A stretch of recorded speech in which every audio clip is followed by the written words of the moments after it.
Hello guys, welcome back to my channel. അപ്പോൾ ഇതാ ഇനി നമ്മൾ പോകുന്നത് കക്കാടംപൊയിലേക്കാണ് കേട്ടോ. അപ്പോൾ ആദ്യം പോകുന്നേരം തന്നെ ആഷിക്കിന് കൊക്കോ തിന്നണം എന്നുള്ള പൂതിയുണ്ട്. നമ്മളവിടെ അടുത്തൊരു വീട്ടിൽ കൊക്കോ കണ്ടപ്പോൾ അവിടെ കയറിയിട്ടുണ്ട്. ആ ഈ വീടാട്ടോ ഇത്. അവിടെ മുറ്റത്ത് നല്ല ചെടിയൊക്കെ ഉണ്ട്. ആഷിക്ക് അതാ അവിടുത്തെ ആളോട് ചോദിക്കുക കേട്ടോ കൊക്കോ ഉണ്ടോ എന്നുള്ളത്. അങ്ങനെ മൂപ്പരിതാ നമുക്ക് നല്ല പഴുത്ത കൊക്കോ തന്നിട്ടുണ്ട്. നമ്മളെ തറവാട്ടിലുണ്ടായിരുന്നു കേട്ടോ കൊക്കോ. പക്ഷേ ഇവനിത് കഴിച്ചിട്ടില്ല എന്ന് പറഞ്ഞുകൊണ്ട് പൈസ കൊടുത്താട്ടോ നമ്മൾ കൊക്കോ വാങ്ങിച്ചത്. ഇവർ നടത്തുന്ന കൃഷിയാണല്ലോ, അപ്പോൾ അവരുടെ അടുത്ത് വാങ്ങിക്കുമ്പോൾ പൈസ കൊടുക്കാണ്ട് ഫ്രീ ആയിട്ട് തരൂല. അങ്ങനെ അവിടുന്ന് രണ്ടെണ്ണമായിരുന്നു തന്നത്. അങ്ങനെ അവരെന്നെ പൊട്ടിച്ച് തന്ന് ഇത് പഴുത്തതാട്ടോ. അങ്ങനെ ഫസ്റ്റ് ടൈം ഇത് ആഷിക്ക് കൊക്കോ തിന്നാണ്. അപ്പോൾ ആഷിക്ക് പറഞ്ഞത് വിചാരിച്ച പോലെ എന്താ പറയുക, എക്സ്പെക്റ്റ് ചെയ്ത പോലത്തെ ടേസ്റ്റൊന്നും ഇല്ലയെന്നാണ് പറഞ്ഞത്. പക്ഷേ നമുക്ക് പോലെ ഭയങ്കര ഇഷ്ടമുള്ളൊരു സാധനം കേട്ടോ ഇത്.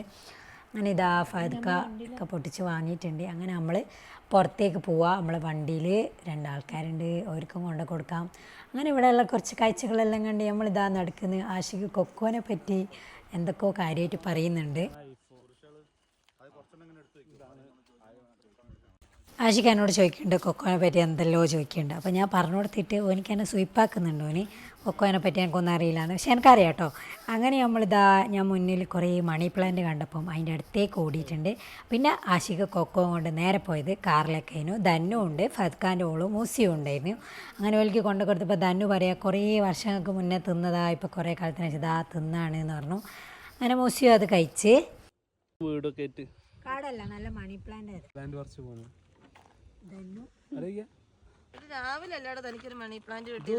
രാവിലെ ഞങ്ങൾക്ക് വേറെ മണി പ്ലാനും കിട്ടിയിരുന്നു. അതിനെ പറ്റിയാണ് ധന്നു പറയുന്നത്. അങ്ങനെ നമ്മൾ നേരെ പോയത് ഒരു വെള്ളച്ചാട്ടത്തിൻ്റെ അടുത്തേക്കായിരുന്നു. പക്ഷേ അന്നേരം അറിയുന്നത് അവിടെ എന്താ പറയുക ക്ലോസ് ചെയ്തിട്ടുള്ളത്.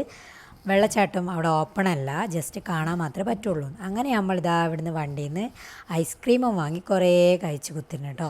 അവിടെ എന്താ കോഴിപ്പാറ വെള്ളച്ചാട്ടം എന്നാണ് കേട്ടോ ഇതിൻ്റെ പേര്. അങ്ങനെ ഞാനിതാ മാംഗോൻ്റെ ഒരു ഫ്ലേവർ വാങ്ങിയിട്ടുണ്ട്. ബാക്കി എല്ലാവരും ഓരോ ഫ്ലേവർ കുറേ കഴിച്ചിട്ടുണ്ടായിരുന്നു. ഞാൻ ഈ മാംഗോൻ്റെ ഫ്ലേവർ മാത്രം കേട്ടോ കഴിച്ചത്. കണ്ടോ ഇവിടെയുള്ള ബോർഡ് ഇതാ കോഴിപ്പാറ വെള്ളച്ചാട്ടം. അങ്ങനെ കുറേ ആൾക്കാർ വന്ന് തിരികളെ ചോദിച്ചപ്പോൾ അവർ പറഞ്ഞത് മുണ്ടക്കൈ ദുരന്തത്തിൻ്റെ ഈ ഒരു പ്രശ്നം വന്നപ്പോൾ അടച്ചിട്ടതാ, പിന്നെ ഇതുവരെ തുറന്നിട്ടില്ല, ജസ്റ്റ് കാണാൻ മാത്രമേ പറ്റുള്ളൂ എന്ന്. പിന്നെ ആഷിക്ക് ഇതാ കുറേ വീഡിയോ എടുത്ത് ഇങ്ങനെ നടക്കുന്നുണ്ട്. നമ്മളിങ്ങനെ ഐസ്ക്രീമും കഴിക്കുന്നുണ്ട്. കുറേ സമയം അവിടെ ഐസ്ക്രീമും കഴിച്ച് നിന്നതിന് ശേഷമാണ് ഞങ്ങൾ വേറൊരു ഡെസ്റ്റിനേഷനിൽ എല്ലാം കഴിഞ്ഞതാ ഫാദുകെ ധന്നും കൂടെ അവിടെ ഇരിക്കുന്നുണ്ട്. എന്തിനാണാവോ ഇരിക്കുന്നതെന്ന് ഓർക്ക് തന്നെ അറിയില്ല. ഏറ്റവും കൂടുതൽ ഇഷ്ടമായത് ചോക്ലേറ്റ് ഐസ്ക്രീം ആണെന്നാണ് ധന്നു പറയുന്നത്. അതിൻ്റെ ഇടയിൽ എല്ലാം കഴിഞ്ഞാൽ പിന്നും ആഷിക്ക് കൊക്കോ പറിക്കാനായിട്ട് ഓരോ പറമ്പിൽ തന്നെ പോയിട്ടുണ്ട്. പക്ഷേ ഓരോ പറമ്പിൻ്റെ ഉള്ളിൽ കൂടെ പോയി ഓരോട് ചോദിക്കാൻ പോയതാട്ടോ. അതിനുശേഷം ഒരു പിന്നും കൊടുത്തു. അങ്ങനെ നമ്മളിതാ കക്കാടംപൊയിലിൻ്റെ അവിടെ എത്തിയിട്ടുണ്ട്. അവിടെ നേരെ എത്തിയപ്പോൾ ഒരു ചെറിയൊരു മഴച്ചാറലും ഉണ്ട്. നമ്മൾ അവിടെ ഇരുന്നു. അവിടെ ഇരുന്നപ്പോൾ ധന്നു പിന്നും ഉപ്പിലിട്ടത് കഴിക്കാൻ തുടങ്ങിയിട്ടുണ്ട്. അങ്ങനെ മഴ നല്ലോണം പെയ്തപ്പോൾ ഞങ്ങൾ ഷോപ്പിൻ്റെ ഉള്ളിൽ കയറി. അവിടുന്ന് കപ്പ ബിരിയാണി, മുട്ട പുഴുങ്ങിയത്, ലേസ്, മുട്ട ഓംലേറ്റ്, അങ്ങനെ എന്തൊക്കെയോ കഴിച്ചത്. ആ കപ്പ ബിരിയാണി ആയിരുന്നു ഏറ്റവും ലാസ്റ്റ് കഴിച്ചത്. ഫുഡിൻ്റെ സമയമായപ്പോഴേക്ക് നല്ല വിശന്നിട്ടുണ്ടായിരുന്നു. എല്ലാവർക്കും ആരും ചോറൊന്നും തിന്നാത്തതുകൊണ്ട് ഭക്ഷണം കഴിച്ചാൽ മലൻ്റെ മുകളിൽ കയറാൻ പറ്റില്ല എന്ന് പറഞ്ഞിട്ടാണ് വന്നത്. പക്ഷേ ഇവിടെ എത്തുമ്പോഴത്തേക്ക് നല്ല വിശപ്പുണ്ടായിരുന്നു. അങ്ങനെ നമ്മൾ താഴെ നിന്ന് ഇതാ ജീപ്പ് പിടിച്ച് പോവാണ്. ഒരാൾക്ക് 50 രൂപയാണ് ഒരു വാങ്ങിയത്. നമ്മൾ ആറാളുള്ളത് കൊണ്ട് തന്നെ 300 രൂപയായിരുന്നു ടോട്ടൽ വന്നത്. അങ്ങനെ ഇതാ നമ്മൾ അവസാനം ഓഫ് റോഡിലേക്ക് കയറിയിട്ടുണ്ട്. അങ്ങനെ ഇതാ ട്രെക്കിംഗ് ചെയ്ത് മേലേക്ക് കയറി കഴിഞ്ഞിട്ടും മലൻ്റെ മുകളിൽ എത്തണമെങ്കിൽ നമ്മൾ പിന്നും കയറണം. അങ്ങനെ പിന്നും നമ്മൾ നടന്ന് കയറുന്ന വഴിയാണ് ഈ കാണുന്നത്. ഇപ്പോൾ ഇതാ സ്റ്റാർട്ടിങ്ങിൽ എത്തിയിട്ടേ ഉള്ളൂ. ഇവിടുന്ന് നല്ല മേലേക്ക് കയറാനുണ്ട്. അങ്ങനെ ഇതാ ഇനി കയറുന്ന കാഴ്ചകൾ കാണാം.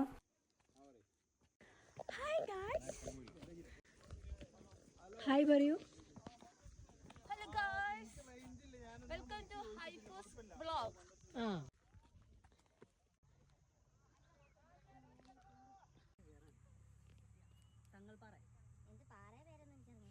ഹായ് ഗായ്സ്, നമ്മളിപ്പോൾ ഉള്ളത് പറയേ ആഷിക്കിതാ റൈസ കാണുന്നുണ്ടോ? എന്നെയും കൂടി കൂട്ടിക്കോ.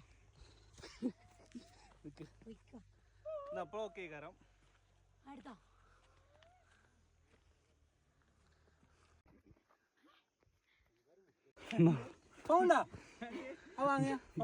Dhanya say hi.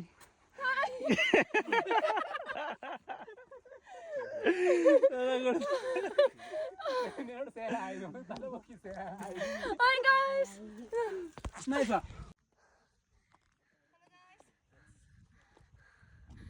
Hi.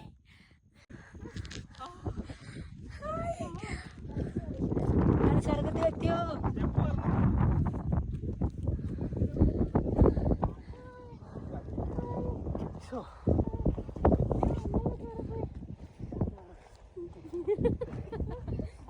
ക്യാമറയിലെല്ലാം കോടയാണ് ഗൈസ്.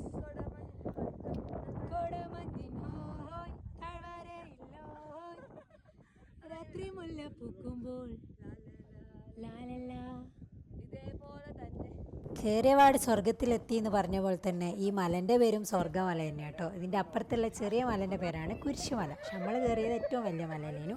പിന്നെ നമ്മളിതാ കുറേ ഫണ്ണായിട്ട് കുറച്ച് വീഡിയോസും കാര്യങ്ങളൊക്കെ എടുത്ത് ഇങ്ങനെ നടക്കുമ്പോൾ അവിടെ നിന്ന് ഒരാളെ കൊണ്ട് എടുപ്പിച്ചൊരു വീഡിയോ കേട്ടോ. നമ്മളെല്ലാവരും കൂടെ ഒരുമിച്ചിരുന്നിട്ട് അപ്പോൾ കോട കുറച്ചൊന്ന് കുറവുണ്ടതിനെ കൊണ്ട് നല്ല രസമുണ്ടായിരുന്നു ആ വീഡിയോ കാണാൻ. പിന്നെ ഇതാ ഫൈനലി ലാസ്റ്റ് തിരിച്ചിറങ്ങുന്നത് ഒരു 5 മണിക്ക് അങ്ങനെയായിരുന്നു. അപ്പോഴത്തേക്ക് നല്ല കോട നിറഞ്ഞിട്ടുണ്ടായിരുന്നു. അപ്പോൾ വീഡിയോ എടുത്തപ്പോൾ എല്ലാം ഫുൾ കോടയായിട്ടൊന്നും കാണാൻ പറ്റുന്നില്ല. പിന്നെ ഇറങ്ങുമ്പോൾ ഉള്ള ഒരു ഇതാട്ടോ വ്യൂ ആണ് ഈ കാണുന്നത്.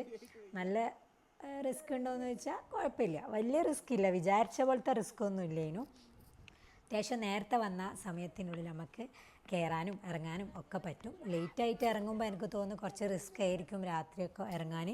പക്ഷേ ഈ ഒരു സമയം ഞങ്ങൾ ഇറങ്ങിയത് 5 മണിക്ക് ഇറങ്ങി കറക്റ്റ് 5:30 ആകുമ്പോഴത്തേക്ക് താഴെ എത്തിയിട്ടുണ്ട്. പിന്നെ ഇതാ എൻ്റെ വീഡിയോ ഇഷ്ടപ്പെട്ടാൽ എന്തായാലും സബ്സ്ക്രൈബ് ചെയ്യാനും ലൈക്ക് ചെയ്യാനും ഷെയർ ചെയ്യാനും ഒന്നും മറക്കരുത്. എന്താണെങ്കിലും അഭിപ്രായങ്ങൾ കമൻസിൽ അറിയിക്കുക. അപ്പോൾ നമ്മൾ ഈ വീഡിയോ ഇവിടെ കഴിയാൻ പോവാണ്. അപ്പോൾ സ്റ്റേ ട്യൂൺഡ് ഗായ്സ്. അപ്പോൾ ഇനി ഇതുപോലെ നല്ല നല്ല വീഡിയോസ് കാണാനായിട്ട് എൻ്റെ ചാനൽ ഇഷ്ടപ്പെട്ടിട്ടുണ്ട് സബ്സ്ക്രൈബ് ചെയ്യാൻ മറക്കരുത്. Bye bye.